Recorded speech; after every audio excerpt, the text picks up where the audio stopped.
I'm reading this book called Money Masters of Our Time, written by John Train, and there's a chapter on Warren Buffett in here. And in the chapter on Warren Buffett, there's an incredible quote from Warren Buffett where he says that a good manager must be a demon on cost. Buffett knows what most of history's greatest founders knew, with that watching your costs was the foundation on which other competitive advantages can be built. Listen to what Jeff Bezos wrote about this in his shareholder letters. Jeff wrote, "Focus on cost improvement makes it possible for us to afford lower prices, which drives growth. Growth spreads fixed costs across more sales, reducing cost per unit, which makes possible more price reductions. Customers like this, and it's good for shareholders. Please expect us to repeat this loop."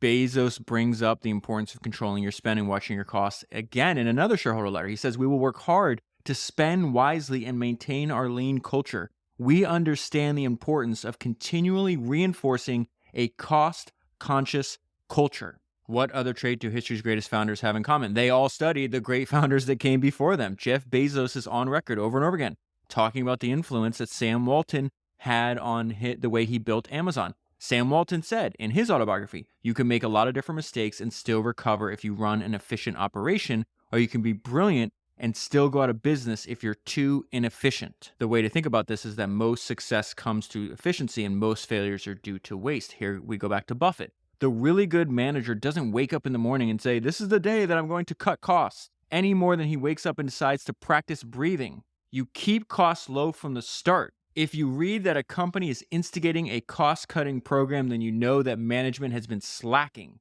in keeping costs low from the start. Ramp keeps you from slacking on watching your costs. And if you have been slacking, Ramp helps you get back on track because Ramp has built the world's best tool that gives you everything you need to control your spend, watch your costs, and optimize all of your financial operations on a single platform. I have now read 361 biographies and autobiographies of entrepreneurs for this podcast. A fundamental law of company building is watch your costs. It is in the Estée Lauder autobiography, which you're about to hear. It's in the book. I don't think I talked about it on the podcast, though. But when Estée brings her husband in to partner on the company that they're building together, she focuses on sales and product, and he focuses on their finances. His job was to watch their costs. Ramp helps you do the same. Ramp helps you watch your costs. History's greatest founders knew that watching your costs was the foundation on which other competitive advantages are built. Ramp has built the world's best tool. Ramp gives you everything you need to control your spend, watch your costs, and optimize your financial operations on a single platform. Go to ramp.com and start building your competitive advantage today. That is ramp.com, ramp.com. I hope you enjoy this episode on Estée Lauder. She's one of my favorite entrepreneurs. It's the third time I've read her autobiography. Business is not something to be tried on. It's not a distraction, not an affair, not a momentary fling. Business marries you. You sleep with it, eat with it, think about it much of your time. It is, in a very real sense, an act of love. If it isn't an act of love, it's merely work, not business. What makes a successful entrepreneur? Is it talent? Well, perhaps, although I've known many enormously successful people who are not gifted in any outstanding way, not blessed with particular talent. Is it then intelligence? Certainly intelligence helps, but it's not necessarily the education or the kind of intellectual reasoning needed to graduate from the Wharton School of Business that are essential. How many of your grandfathers came here from the old country and made a mark in America without the language, money, or contacts? What then is the mystical ingredient? It's persistence. It's that certain little spirit that compels you to stick it out just when you're at your most tired. It's that quality that forces you to persevere. Find the route around the stone wall. It's the immovable stubbornness that will not allow you to cave in when everyone says give up. Just before we decided to commit ourselves to cosmetics full time, our accountant and lawyer took us out to dinner. They had something grave to tell us. Don't do it. That was the advice. The mortality rate in the cosmetics industry is high, and you'll rue the day that you invested your savings and your time into this impossible business. We beg of you, don't do it. We did it. We make the business decisions, no one else. We make them. Mark Twain once said, "Keep away from people who try to belittle your ambitions. Small people always do that, but the really great make you feel that you too can become great. Our first year's sales amounted to about $50,000. Expenses ate up just about every dime. No matter, forward. That is an excerpt from the book that I just finished reading for the third time, one of my all-time favorite entrepreneur autobiographies, definitely on my Mount Rushmore. Book keeps getting better every time I read it, and is the autobiography of Estée Lauder. The book is called Estée, A Success Story, and it was published almost 40 years ago. And keep in mind as we go through this today, she was 77 when she is writing these words and still working every day, still going strong. The way I think about her is I really think of she's just an American badass. I say this over and over again. I really think a lot of today's entrepreneurs should try to emulate Estée, and that if she was alive, that she'd be kicking other entrepreneurs' ass up and down the court. Warren Buffett and Charlie Munger said it should be a crime that more business schools are not studying Henry Singleton.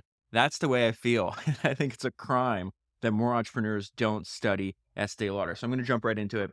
It starts with a very painful memory at the very beginning of her career. Okay, so she just said the end of the first year of her company, they did $50,000 of revenue. I think last year they did something like $16 billion. The company's almost 80 years old. And what's remarkable is that her empire starts as just a small concession stand at a single counter inside of a single beauty salon. And when it starts, she is the sole employee. And so there's something that happens at this beauty salon that stayed. Now she's talking about this, 40 years after it happened, maybe even longer. And yet she can remember it like it was yesterday. She says, I remember the woman at the Florence Morris beauty salon where I had my first cosmetic concession. She was thoughtless and cruel and will always remain that way in my mind. Maybe she was a catalyst for good in the end. Maybe I wouldn't have become Estee Lauder if it hadn't been for her. At the moment she was cast in my memory to last there forever, I despised her. Simply thinking about that incident brings back pain. She was having her hair combed and she was lovely. I was very young and vulnerable and I loved beauty. I felt I wanted to make contact with her in some small way. What a beautiful blouse you're wearing, I said to her. It's so elegant. Do you mind if I ask you where you bought it? She smiled. What difference could it possibly make? You could never afford it. I walked away, heart pounding, face burning. And this is the punchline of this entire section. This is why I'm reading this to you. Never, never, never will anyone say that to me again, I promise myself. Someday I will have whatever I want. And then one of the most interesting things is she then starts her autobiography. That's the first story, right? But then she doesn't go into her early life. She's not talking about herself. She's talking about her obsession with beauty. And there's multiple things that are going on the next few pages I think are important. I'll just tell you a few of them. Number one, beauty is an ancient industry, which leads to number two, which allows her to build a business around things that will never change. And so Jeff Bezos famously said in the early days of Amazon, he thought it was really important to build your business around things that won't change. So at the very beginning, he realized, hey, people are always going to want low prices, they're going to want faster delivery, and they're going to want wide selection. They're going to want that today, they're going to want that 10 years from now, they're going to want that 20 years from now. So that means he can invest heavily in those areas and reap the benefits for many decades to come. Which leads to the third thing that's obvious about Estée Lauder. She studied the history of her industry. And then the fourth thing, it's not even implied. She says that over and over again. She's like completely obsessed. She loved beauty. Beauty was a mission for her. It was not just a product. And so she says, beauty has always commanded attention. Beauty secrets have been passed on from mother to daughter through the ages. So she talks about what primitive women were doing thousands of years ago. She talks about what they were doing in Rome, what Cleopatra was doing, what they were doing in Egypt. And she says, women have always enhanced their God-given looks. It has always been so. It will always be so. And then she speaks to why this is her mission and why she made this her life's work, what it does for her customers. Beauty is the best incentive to self-respect. You may have a great inner resource, but they don't show up as confidence when you don't feel pretty. People are more apt to believe you and like you when you look fine. And when the world approves, self-respect is just a little easier. The pursuit of beauty is honorable. And then she continues talking about her obsession, but really this is the universal appeal of the product and the industry that she built her empire in. Beauty transcends class, intellects, age, profession, geography, virtually every culture and economic barrier. There isn't a culture in the world that hasn't powdered, perfumed, and prettied its women. Love has been planted, wars won, and empires built on beauty. I should know. I'm an authority on all three. Love, wars, and empires have been woven into my personal tapestry for decades. I've been selling beauty ever since I could recognize her. And the last line is very important because that is one of the most important traits that she has. She is a master world-class salesperson. She talks about it over and over again. In fact, she says, I have never worked a day in my life without selling. If I believe in something, I sell it and I sell it hard. And then the most important relationship that she's going to have outside of the one she obviously has with her immediate family, with her husband and her kids, is the one with her mother. True interest tends to be revealed early, and we definitely see that's the case with Estée Lauder and beauty. She says, the first beauty I ever recognized was my mother. Estée would observe the way her mother emphasized her own beauty routine. My mother began brushing her golden hair in the morning even before she opened her eyes. I remember her reaching out for that brush as soon as she began to stir. I adored my mother's hairbrush, her hand cream, and the gloves. When she passed away at 88 years old, she was still beautiful. And what I love that Estée's mother did is she instilled self-confidence and self-belief into her daughter really, really early. And it's obvious if you read Estée's autobiography, she does not lack for confidence or self-belief. You're as beautiful as you think you are, she would tell me. The secret is to imagine yourself the most important person in that room, the person everyone else is waiting to see. If you imagine it vividly enough, you will become that person. And if you could see the notes that I left myself throughout the book, a lot of them are just, I repeat over and over again, the fact that she was born for this business that she was in, that it's really important to pick a career that you have an immense passion about. In fact, I love what the advice that Charlie Munger gave, where he said, in my whole life, I've never been good at something I wasn't very interested in. It just doesn't work. There's no substitute for strong interest. He could be speaking about and describing Estée Lauder. My very first memory is that of my mother's scent, her aura of freshness, the perfume of her presence. My first sensation of joy was being allowed to reach up and touch her fragrant and satiny skin. Her hair didn't escape my attention either. As soon as I was old enough to hold a brush, I'd give her no peace. Estée, you've already brushed my hair 3 times today. I can still hear her complaining. My older sister Renee submitted to getting her face patted with my mother's cream. My sister-in-law was perpetually saint-like in her submission to my treatments. All of this annoyed my father considerably. Stop fiddling with other people's faces, he'd say. But that is what I like to do. Listen to this paragraph, it's insane. But that is what I like to do. Touch other people's faces, no matter who they were. Touch them and make them pretty. Before I'm finished, all set, I'm certain, the world's record for face touching. I could spin magic on the faces of my family. As soon as school was over, I'd run home and start on faces and hair. Even at 8 years old. Even then, I knew. This continues. This is what she says about her childhood obsession a few years later. I want to paint a picture of the young girl I was. A girl caught up, mesmerized by pretty things and pretty people. Thinking about my childhood now reveals such early patterns. My drive and persistence were always there, and those are qualities that are essential for building a successful business. Still, I sometimes wonder if I had set my heart on selling anything else but beauty, would I have risen to the top of my profession? Somehow I doubt it. I believed in my product. I loved my product. A person has to love her harvest if she's to expect others to love it too. And beauty was such a bountiful harvest. How could I have known this at 12 years old? I don't understand it. I just did.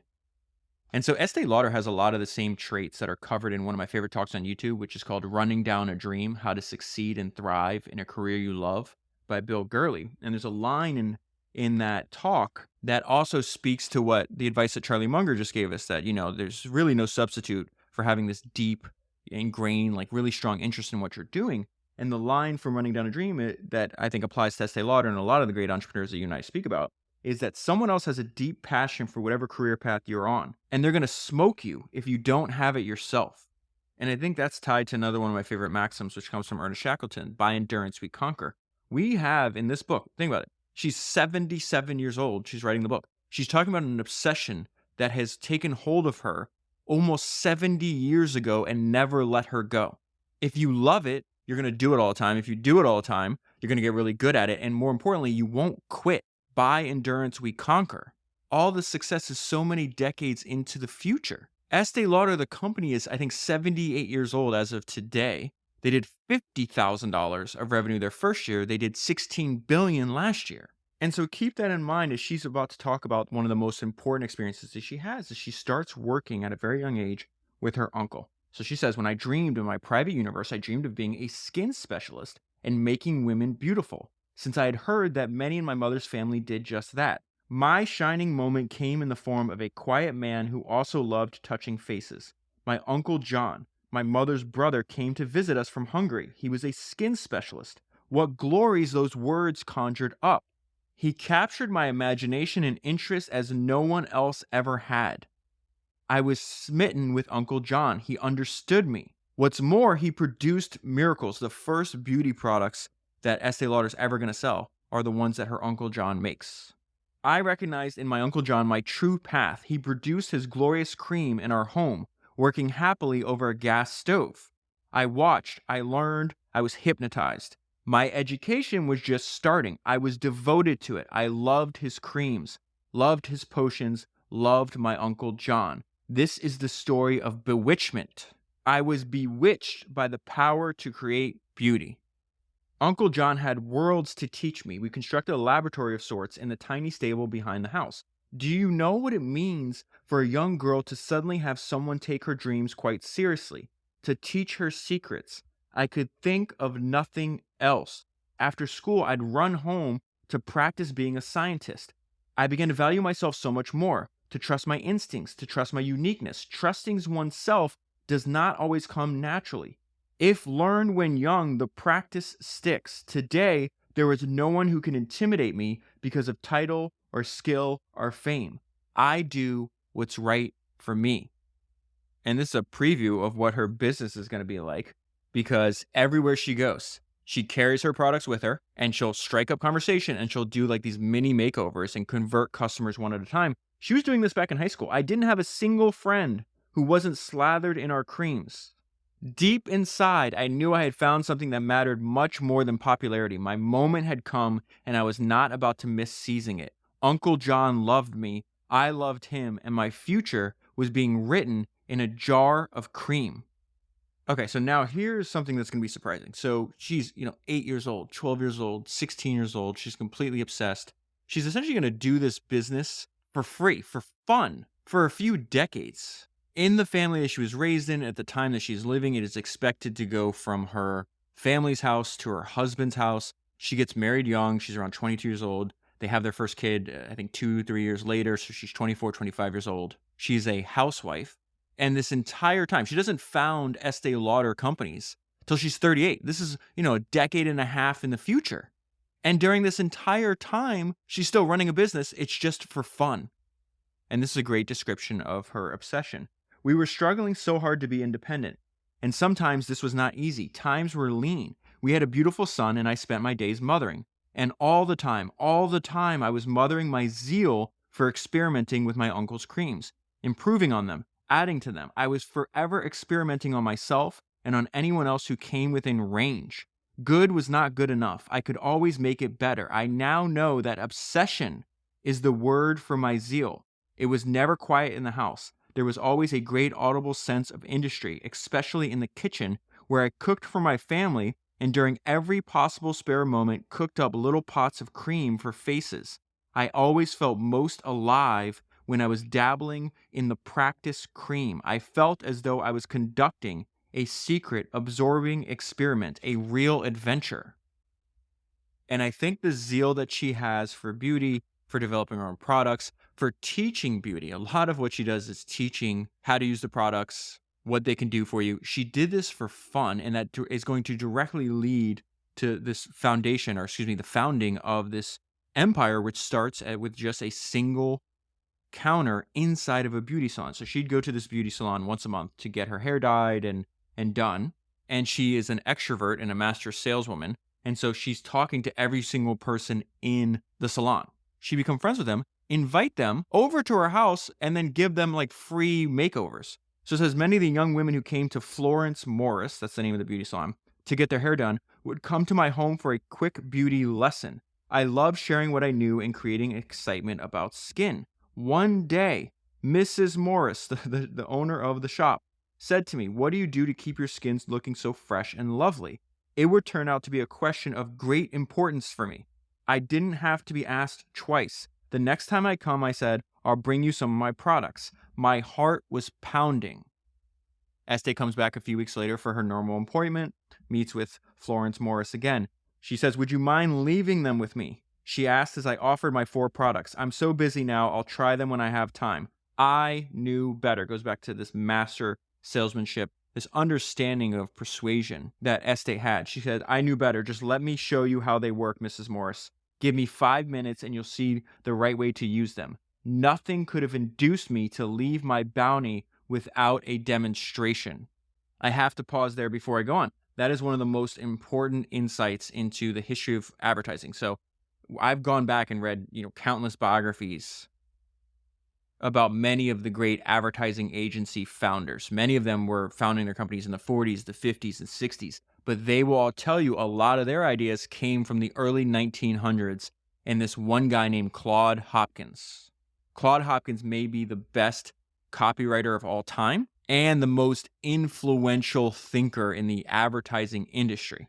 He wrote this book called Scientific Advertising. His boss, Albert Lasker, thought the book was so valuable that he locked it in a safe for 20 years because he didn't want his competitors to have access to the ideas. Eventually, the book gets out of the safe, gets printed, and goes on to sell like 8 or 9 million copies.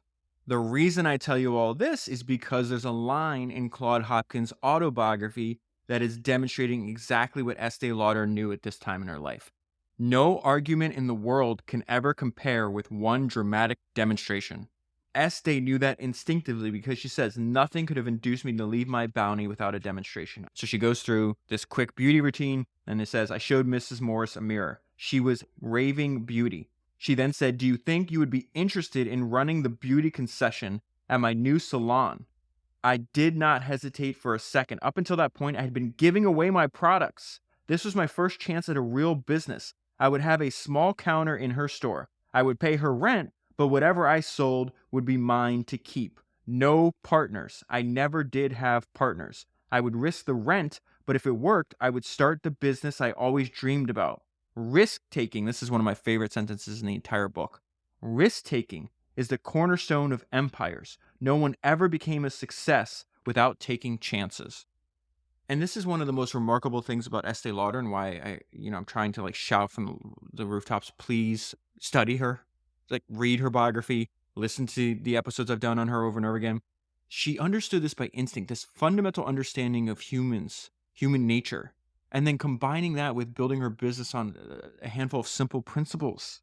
One of the most important things she will ever do, again, if you're going to want to go from $50,000 of sales in your first year to, multiple, 16 billion, 70 years later, customer loyalty over everything else. Customer loyalty over everything else. She just understood this. And so she invents, at least she claims to, and I haven't found any examples of other people doing this. She claims to invent the sales technique of the century, which is giving gifts with purchase.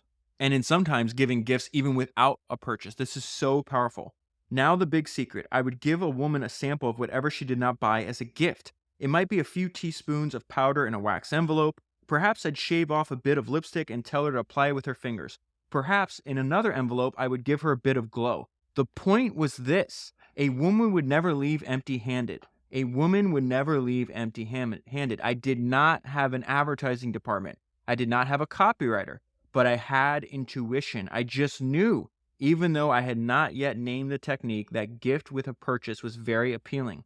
In those days, I would even give a gift without a purchase. The idea was to convince a woman to try a product, having tried it at her leisure in her own home and seeing how fresh and lovely it made her look, she would be faithful forever. We're going to come back to this idea about customer loyalty and how Estée Lauder cultivated this over and over again. She would be faithful forever. Of that, I had not a single doubt. Again, this is not just Estée Lauder. This idea of the importance of customer loyalty over everything, I feel has been in a bunch of the books, over the years, but especially in the last few weeks, the last few months. Go back to Les Schwab, one of Charlie Munger's favorite founders. He had this idea. He's like, hey, he ran these ads. He's like, we will fill your tire and change your flat for free, even if you don't buy anything. And what he knew was that, hey, you come in, we fix it for free. We did you a service. We did you a favor. When it's time to get new tires, you're going to go back, regardless of price or anything else. You are going to go back to the store that did something for you. Last week, we had an example of this with Fastenal. They would custom order a part that they don't carry as a special request for their customer. In that episode, I referenced that Bugatti was doing this back in the 1940s probably? There's a line from Bugatti's biography. He receives a letter 30 years. He had sold this customer a car 30 years earlier. Something broke on it. They don't have that part anymore. Bugatti offered to custom manufacture that part and give it to him at cost. A few weeks before that, we talked about Sam Walton in the early days of Walmart. If somebody would return something, not only would he give them their money back, he would instruct his salespeople, the one doing that return, to give them a gift for free. Customer loyalty over everything. A few pages later, this should not be a surprise. A devoted clientele was developing. Not to my surprise, of course, my products were the finest and the beauty salon atmosphere was perfect. Women were already in the self-improvement mood. Think about this. Go to where your customers are. That is what she's doing. The beauty salon atmosphere was perfect. Why should they go home with beautiful hair and a tired, liftless face? It made sense to sell a total beauty package. Word spread. Business moved gradually but steadily. I worked every day from 9. Her son is in school at this point, so this is what her schedule has to be. Word spread, business moved gradually but steadily. I worked every day from 9 a.m. when I arrived to polish my jars to 6 in the evening. I never took lunch. I felt I had to be there for every woman or I would surely lose her. I cleansed, creamed, colored, talked. It worked like a charm, and the interest in my products grew. There is a line that Warren Buffett has when he describes Rose Blumkin, affectionately known as Mrs. B, and he says, "I would rather wrestle grizzlies than compete with her."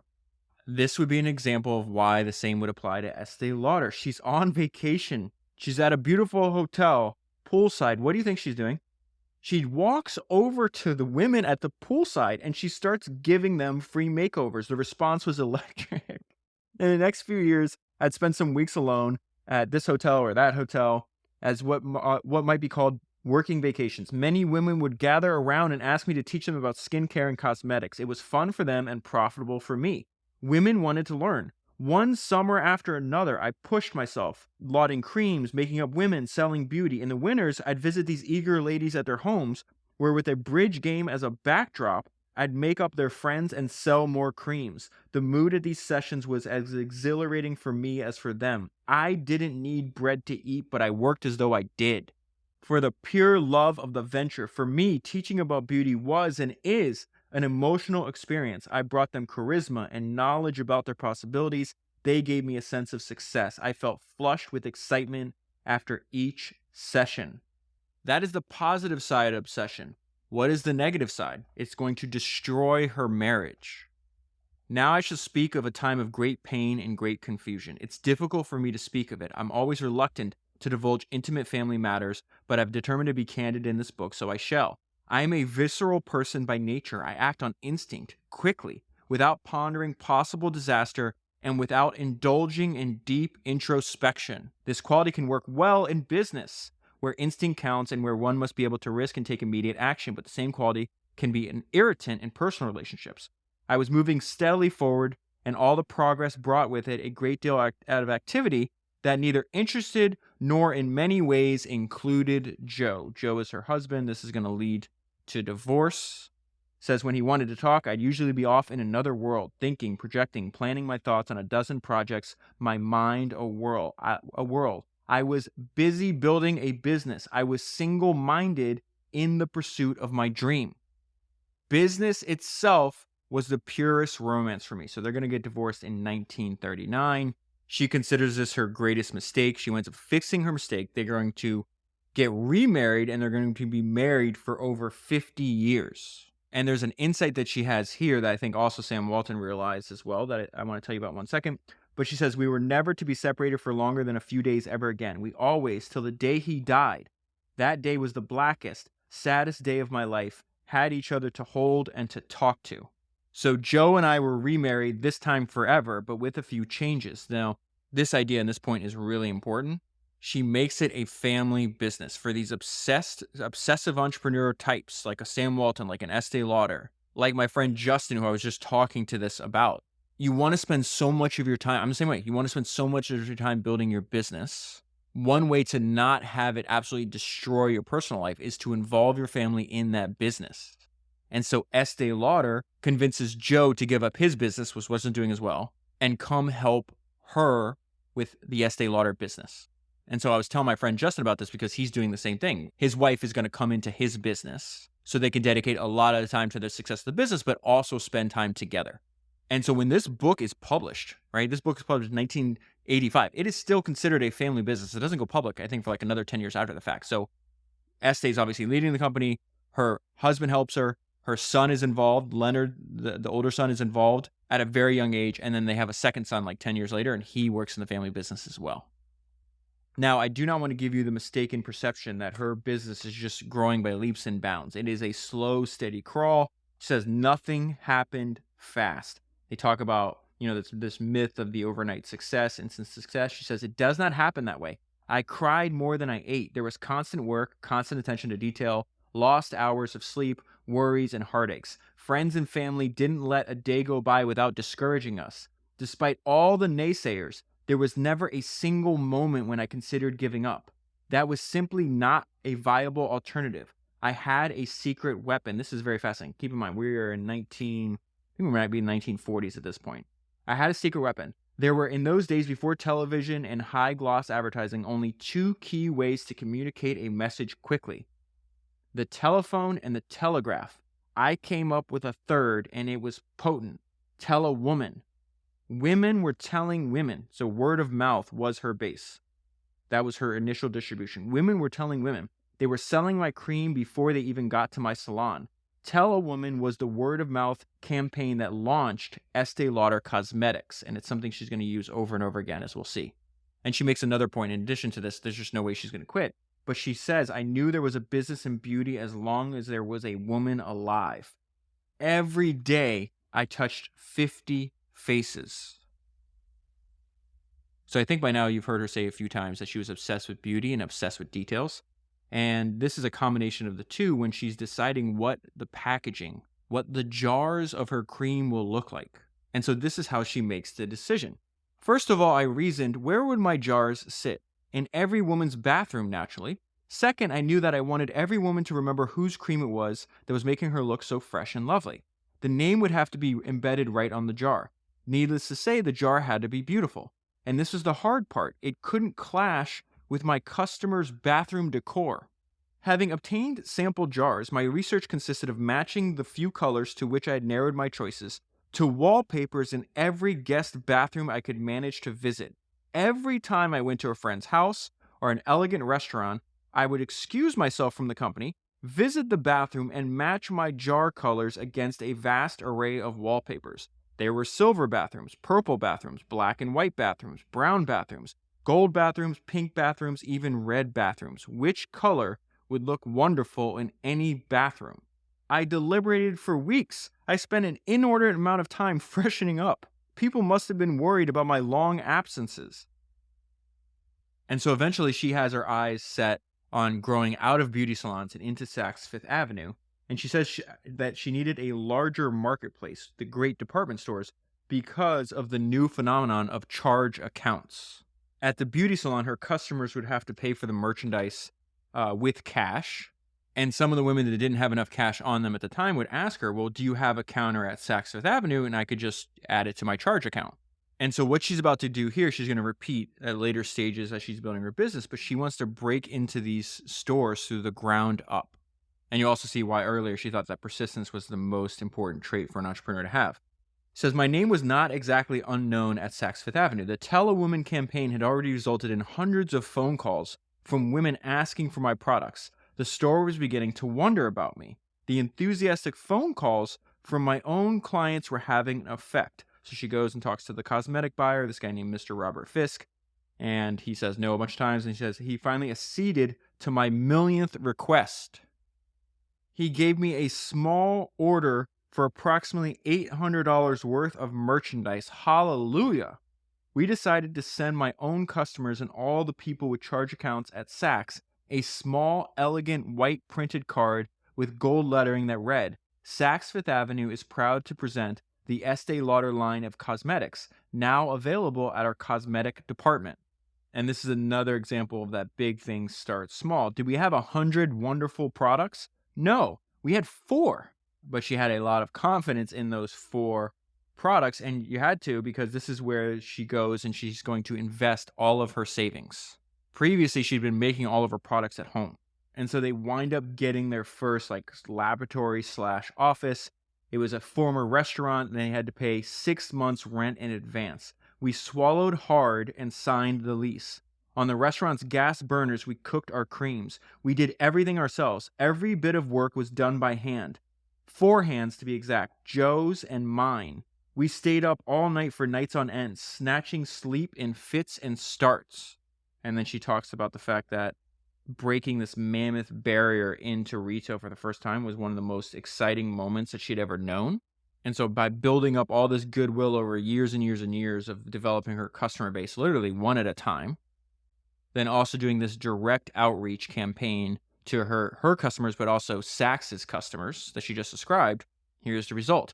All the people to whom I had given samples, all the people who had been telling other people, all those people appeared on opening day at Saks Fifth Avenue. In 2 days, we sold out. The fun was about to start. And with that came the endless work, the endless traveling, the endless streams, rivers, tides, torrents, oceans of words I would utter in praise of the products I knew were the cream of the crop. I was a woman with a mission. I had to show as many women as I could reach not only how to be beautiful, but how to stay beautiful. On the way, I hoped in my secret heart to find fame and fortune. It was 1946. That is the official founding of the Estée Lauder company. She's around 38 years old at the time. And now she's off and running, because once she's in one Saks store, she's going to expand to other Saks stores. If she's in a bunch of Saks stores, that makes it easier to expand into other department stores. And she just has a lot of great, I really feel like great advice and great lessons for future generations of entrepreneurs. This one story is about the importance of never underestimating a customer's desire. It was 101 in the shade in downtown San Antonio, Texas, and I was making my first personal appearance at the Estée Lauder counter in an elegant department store. This is something she would do. She would travel all over the country and launch. She'd spend like a week or two there, launch every single store personally to make sure that all the people were trained right and they were doing things to up to her expectations. Slowly, a woman made her way towards us. She was short, swarthy, and definitely out of her element. She had no shoes and 2 gold teeth. She stopped directly in front of the counter. Then she pointed to one jar and looked up expectantly. I was about to assist her when the salesperson tapped me on the shoulder. Not her, Mrs. Lauder. Don't waste your time. She's not going to buy anything. I know her type. I whirled around. Since when do you know how much money she has in her pocketbook? I asked. I went to work. First the cleansing oil, which I patted on and immediately took off. Then the cream pack. Then the super rich all-purpose cream. I worked all of it in and then removed the excess and then handed her a mirror. She stared and then smiled. She couldn't speak English. I couldn't speak Spanish. Still, at that moment, I felt such a bond with that woman, and she and I both marveled at the miracle of makeup. You know the ending to this story before I write it. She bought 2 of everything I'd used on her face, and the next day her relatives did the same.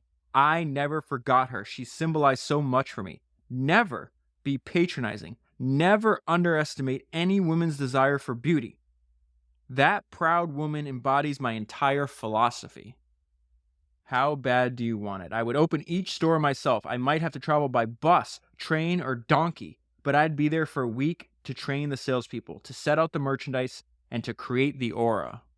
And then that was another description of this free sample sales technique that she pioneered, the free makeover she just gave that woman with no shoes and gold teeth, the free gifts she would give with purchase, the free gifts sometimes without purchase, and what this was the engine that drove her business. The reason to appear at my counter was the gift to the customer, the free something that would sell everything else. It sounds so simple, doesn't it? I'd have to agree, it was simple. Most good ideas start in simplicity, so much so that everyone wonders why no one did it before. The sample was the most honest way to do business. You give people a product to try. If they like it, they buy it. They haven't been lured by an advertisement, but convinced by the product itself. This is so smart, what she did here. And again, this is instinct. She just knew this to be true. We took the money we had planned to use on advertising and invested it instead in enough material to give away large quantities of our products. It was so simple that our competitors sneered when they heard what we were doing. Today, even the banks are copying us. And so it's obvious as you go through her life story that, especially at this point in her life, she's acting with this insane sense of urgency. And so she said that the fact that she started business when she was older, she thought that was a distinct advantage. And I love the way she describes this. I started late. I didn't have the time for waiting. Women of a certain age are seasoned enough to bypass certain temptations. They can focus on their interests more steadily than their youthful counterparts. It takes a certain tunnel vision, the ability to look directly ahead, and older women are not quite as easily distracted. They are usually more successful when they have an advantage of years. And then Estee Lauder is just relentlessly resourceful. How many people are willing to put in this type of effort? She's going to recruit customers one by one. And I would make the argument after this that she's actually not recruiting customers one by one. I'll explain what I mean. In the early days, I spent an endless amount of time riding the rails. So she's traveling all over the country by train. The sound of train wheels became background music to my dreams. As I traveled around the country to be present at each Estee Lauder counter opening, I met the women who would one day be my customers. At least I hoped they would be. To that end, I never stopped talking to people, not ever. If she sees a woman sitting by herself, she'd go up, say, hey, I'd love to make up your face and show you a cream that would make you so lovely to touch. She would give them a makeover for free, and then she'd hand them a mirror. She looked at herself. She couldn't believe it. I gave her a little of everything to take home. She still writes to me. Now, keep in mind, by the time she's writing the book, okay, she's been running her business for 40 years. To this day, I still receive mail from women I met all over the world. Met, touched, and made up during spontaneous moments. And so my point is like, well, first of all, how many people are willing to put in this type of effort, recruiting customers one by one? But think about that. Some of these people she might have met 20 years ago, 30 years ago, they're still writing to her. They're still customers of hers. How many other customers have they gone and evangelized and recruited for Estee Lauder? It wasn't a one-on-one. If you're in things for the long term, it's not a one-on-one interaction. It's 1-on-1,000. Because it's that person, and then whoever that person tells, and then whoever that person tells. And that just compounds and grows throughout the decades. And so the relentless resourcefulness doesn't stop there. So you're launching your Estee Lauder, you're inside of a department store, right? You're at the cosmetics counter.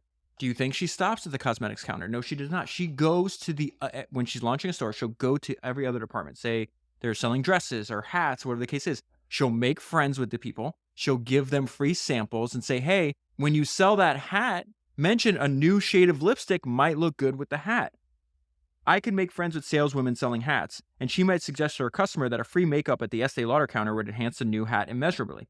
And the dress salesperson might mention to her customer that Estee Lauder has the perfect shade of lipstick to wear with the new dress. I would induce the whole store to speak for my products. More relentless resourcefulness from her. The point was to keep thinking, to keep placing the products in the public eye, to keep devising new ways of capturing the consumer's attention. During the week I usually spent at an opening promotion, I made it my business never to leave town without seeing every beauty editor of every magazine and newspaper. I brought them samples, made up their faces, gave them beauty advice. I promoted beauty and made friends. There is no such thing as bad time. She's doing this, they were telling her during like economic downturns that she's going to be in trouble. This is her response. There's no such thing as bad times. I kept telling myself, there is no such thing as bad business. Business is there if you go after it.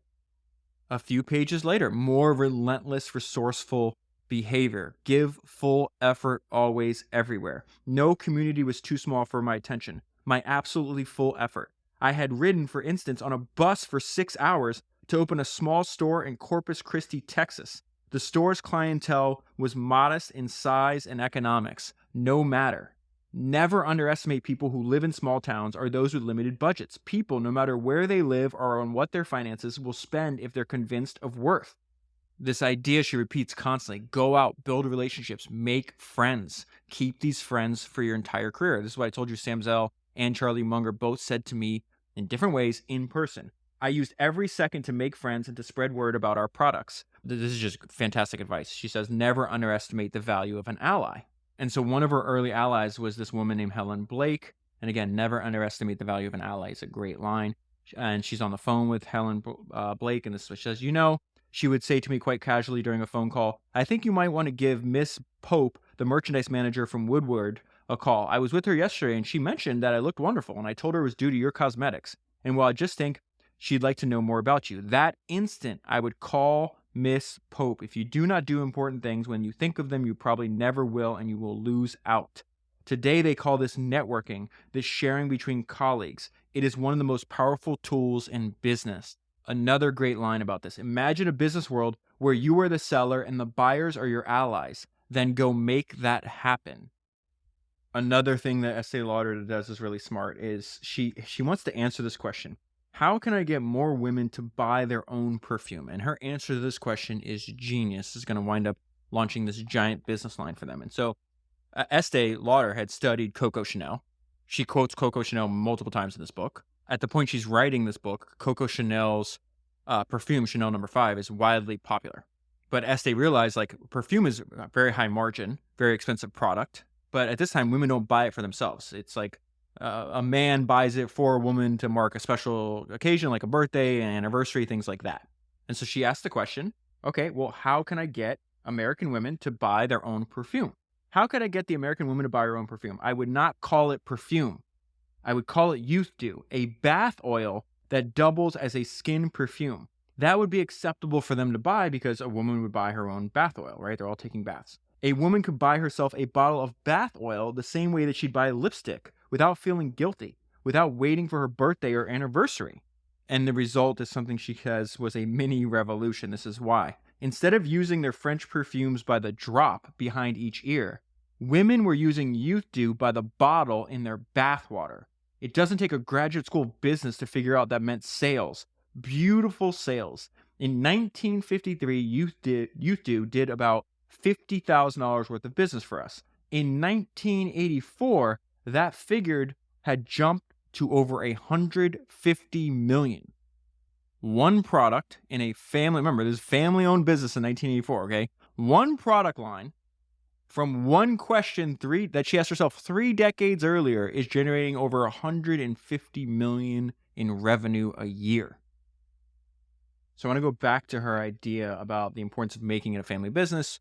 She was completely enraptured and obsessed and completely this idea had taken hold of her of building this company.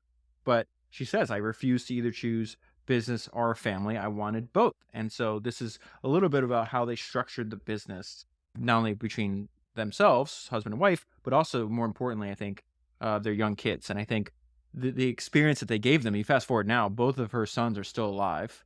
I think one is 91 and one is 80, and they're both multi-billionaires as a result of, this decision. Remember going back to the very beginning, the accountant and the lawyer, don't do this, don't do this. Thank God Estee didn't listen to anybody but herself. And you fast forward 80 years later and look at how she changed the trajectory of her entire family. So as the business grew, we cared very much about involving our sons. Leonard worked at the office every day after school. He delivered packages, he was our first billing clerk, and he would type up every invoice. This is when he's in high school, by the way. And then he'd work full-time for us, or with us, during every summer. After high school, he went to the Wharton School of Finance at the University of Pennsylvania, and then after that, he went to Columbia Graduate School of Business. All while in college, we had been sending him copies. This is such a great idea. All while in college, we had been sending him copies of all the correspondence at Estee Lauder. So things like notes from distributors, deals lost or made, letters from customers, financial statements, positive and negative, were all forwarded to him at school. And it was around this time where they get an acquisition offer and they're like, well, we received an offer to sell the business for $1 million. We're in 1950s. And so they asked their son, what should we do? And I think it's obvious Estee didn't consider selling for 1 second. But he said, $1 million doesn't sound like too much. We should keep going. And today the market cap's somewhere around $30 billion. And then when Estee wants to expand into Europe, the way she does it, I think, is really smart. So she says, I'm going to start with the finest store in London, which at the time was Harrods. And she thought if I could get my products inside of Harrods, then all the other great stores in Europe would follow. And so she goes and pitches the buyers at Harrods. The first meeting, the buyer is simply not interested. And so Estee does exactly what she does when she's in town to launch anything, even though at this time she was unsuccessful getting into her products in there. She goes and she says a little media attention was called for. I visited the beauty editors of various magazines, and she convinced the beauty editor at Harper's Bazaar to write a piece about her products, and they agree, but then they ask her, okay, well, what store in London are your products available? And she says, my products are not available in London. And she replies, okay, that's fine. I'll write a piece saying that Estee Lauder's cosmetics will be coming soon. The article comes out. It's well received. Estee goes back to the buyer at Harrods. Again, I went. Again, the answer was no. There was no space at this time. There was no call for my products. This wasn't the right time of year. Maybe another time. I had to keep trying. I stayed in England another month, visiting every beauty editor to make my name known. I was getting write-ups, but no order from Harrods. The next year, I go back to London and I go back to Harrods. The buyer was not quite as hostile at this time. She says, let me tell you, I have no room, but as I told you before, but perhaps I could take a tiny order and put it in with the general toiletries. It won't be next to the good cosmetics. That you'll have to understand. It was not a victory yet. I visited every one of the beauty editors again to remind them of me. Another round of makeups, another round of samples. Do you think you might write another piece? I asked them. Now that we're in London at Harrods, the articles appeared. Customers also appeared. Women began asking for Estée Lauder. The Harrods buyer was reluctant to notice, but she had no choice. In the flush of a good week's sales, I summoned up courage to ask if she could give me a more important counter. Oh no, she said. Other counter space is definitely not available. That's fine. 6 months later, I made a third trip to London. I met with the buyer again. Well, we seem to have many London women asking for your products, she grudgingly admitted. I think I'll give you a small spot at a more prestigious counter. And that is how Estée Lauder came to Europe. This relentless way that she follows up, this relentless way that she draws attention to her brands and gets other people, other customers to ask, through the media, through her own clientele, is something she does over and over again. So she wants to expand into Canada. The buyer at this department store is like, no, like the cosmetic department is spoken for. We have all these exclusives. And she's like, okay, well, what? Not a cosmetic. You need bath oil. Why don't you stock my youth do? So she says, you need a bath oil. Women would love to come into a department store instead of a drugstore to buy it. Look, buy it on consignment. If you sell it, fine. If you don't, you've lost nothing. Oh, okay, he said, but send me just a few bottles and only the oil. She's not going to do that. So I was wrapping up the bath oil to send to Canada. I decided to put a few creams in with a note. Take these on consignment also. You certainly wouldn't want to have to say no to any woman who asks if you have anything else in this line, right? And his response was, what about our exclusive with other companies? What about my lack of space? What about? He sputtered when I spoke with him later on. Look, you must go with the trend and with the world. Everyone is using the bath oil and these creams in America. You don't have to pay me for them until you sell them. Oh, okay, fine, he said in resignation. When I came to make a personal appearance at the opening of Estée Lauder in Canada, my sales department had sent everything. The bath oil, the cologne, the cream, little boxes of powder I could give away as gifts. We sold out of everything. The buyer came down to see me after 3 or 4 days. How did you do this, he said. You don't sell cosmetic, he responded. You sell yourself.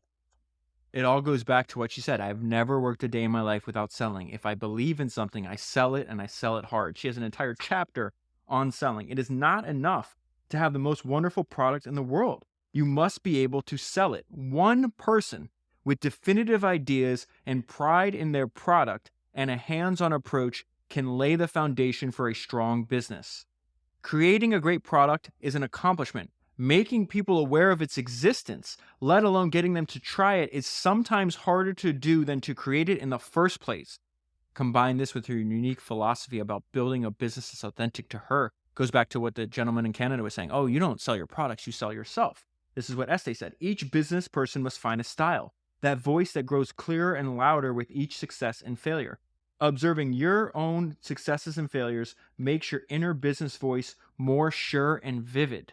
She continues and she states, what she learned about building in beauty works for all products. During the acquisition binges of the 1970s, we saw business firms becoming conglomerates. There was pressure for us to do the same. The Lauder inner voice said no, stick to what you know best and don't change it. Today, the same firms are spinning off all the subsidiaries because they weakened instead of strengthening their original product. The voice grows stronger with each success. Remember, that company building philosophy voice is what she's referencing. The voice grows stronger with each success, each observed failure. All one has to do is listen. Business is a magnificent obsession. I've never been bored a day in my life, partly because, as a true business addict, it's never been enough to have steady work. I had to love what I was doing. Love your career or else find another. Soup, glue, or beauty can all be packaged in jars, tubes, and bottles, and all vended like any other commodity. The big difference lies in the vendor. The big difference lies in you, not the items to be vended. Even excellent glues, soups, and beauty products can die in the marketplace if the vendor isn't passionate and clever. Develop your own style. Our unique style has come from years of trial and error. And there's just two pieces of advice that I think go well with each other. Visualize, and then work like hell to make your visions a reality. Visualize. If in your mind's eye you see a successful venture, a deal made, profit accomplished, it has a superb chance of actually happening. Projecting your mind into a successful situation is the most powerful means to achieve goals. If you spend time with pictures of failure in your mind, you will orchestrate failure. Countless times before the event, I have pictured a heroic sale to a large department store every step of the way, and the picture in my mind became a reality. I visualized success, then created the reality from the image. Great athletes, business people, inventors, and achievers from all walks of life seem to know this secret. Sounds really foo-foo. I'm just telling you, it's in a bunch of the books. Bob Noyce, founder of Intel, Edwin Land, Steve Jobs, Arnold Schwarzenegger, Estée Lauder, they all did this. They all talked about doing this as well. And then combine that with working like hell to make your dreams a reality. I tend to work nonstop during the day, usually 7 days a week. And then at night, she goes out at night about 5 times a week on average. Why? It helps my business. It keeps me in touch with the people who buy and sell my cosmetics. It keeps my finger on the pulse of my customers, who are also the kind of people I choose as friends. It's very useful to stay in close social contact with business associates, those who are connected with my business life. Store owners, buyers, media people, movie stars, young career women are all involved on another level in my social life. And then finally, she has some parting advice for you and I, which is focus and don't quit. First comes the wish. Then you must have the heart to have the dream. Then you work and work and work. From where you sit, you can probably reach out with comparative ease and touch a life of serenity and peace. You can wait for things to happen and not get too sad when they don't. That's fine for some, but not for me. Serenity is pleasant, but it lacks the ecstasy of achievement. Living the American dream has been intense, difficult work, but I couldn't have hoped for a more satisfying life. I believe that potential is unlimited. Success depends on daring to act on dreams. How far do you want to go? Go all the way. Within each person is the potential to build the empire of your wishes, and don't allow anyone to say that you can't have it all. I've always believed that if you stick to a thought and carefully avoid distraction along the way, you can fulfill a dream. My whole life has been about fulfilling dreams. I keep my eye on the target, whatever that target was. I've never allowed my eye to leave the particular target of the moment. Whether your target is big or small, grand or simple, ambitious or personal, I've always believed that success comes from not letting your eyes stray from the target. Anyone who wants to achieve a dream must stay strong, focused, and steady. You must expect and demand perfection and never settle for mediocrity. If you push yourself beyond the furthest place you can go, you'll be able to achieve your heart's dream. And that is where I'll leave it. For the full story, highly recommend reading the book. If you buy the book using the link in the show notes or available at founderspodcast.com, you'll be supporting the podcast at the same time. That is 361 books down, 1,000 to go. And I'll talk to you again soon.